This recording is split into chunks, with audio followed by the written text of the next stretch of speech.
Bonjour à tous et bienvenue dans votre revue de presse de ce jeudi 24 janvier 2019.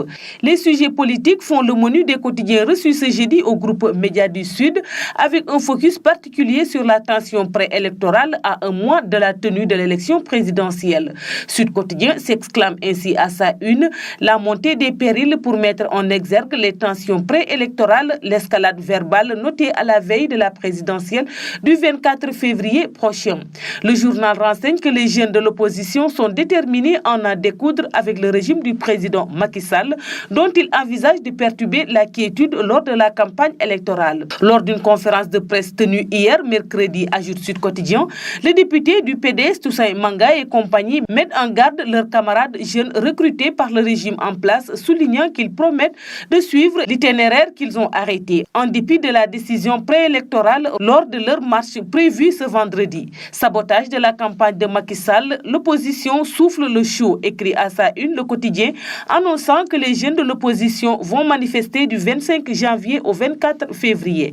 Le journal informe qu'ils ont décidé d'organiser des marches de contestation à partir de ce vendredi 25 janvier simultanément à Dakar, Guédiawaye, Rufisque et Saint-Louis. Selon Vox Populi, pouvoir et opposition parrainent la violence à moins de 10 jours de l'ouverture de la campagne électorale, soulignant que face à la presse hier, les jeunes de l'opposition ont exprimé leur détermination à faire face au marron du feu lors de leur marche prévue ce vendredi à partir de 15h. Mamboignan, membre du parti au pouvoir, l'Alliance pour la République, a réfuté dans les colonnes du même journal les accusations selon lesquelles le camp présidentiel aurait mis en place une milice.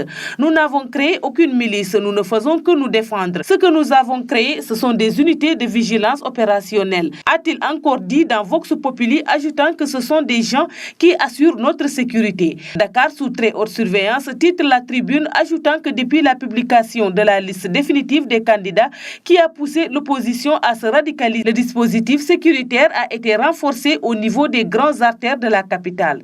D'après ce journal, si le renforcement du dispositif de sécurité a été décidé, c'est en rapport avec les menaces proférées par l'opposition regroupée dans le C25 et celles provenant du camp présidentiel dont certains responsables ont promis de répondre coup pour coup. Macky Sall se blinde, titre Source A, qui ajoute que des élèves policiers en formation à l'école de police et des flics retraités sont en renfort sur le terrain pour les besoins du renseignement politique. Enquête s'intéresse de son côté au refus du PDS de soutenir un autre candidat et titre la tentation de boycott engagée dans une voie sans issue et inopérant depuis l'emprisonnement puis l'exil de Karim Meïssa Wade.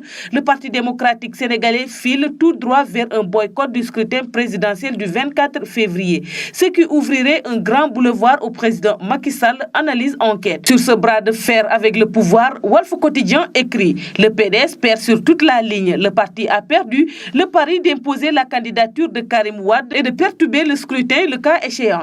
Et enfin, parti s'effrite et se disloque avec le ralliement de certains libéraux au camp de Madi Kenyan, selon Walf. Le Soleil en solo revient sur la 7e revue du programme de l'instrument de soutien à la politique économique et titre « Le FMI salue les performances macroéconomiques du Sénégal ». C'est tout pour la revue de presse parvenue à la rédaction du groupe Média du Sud. Merci de nous avoir écoutés. Quant à moi, je vous donne rendez-vous demain. Au revoir.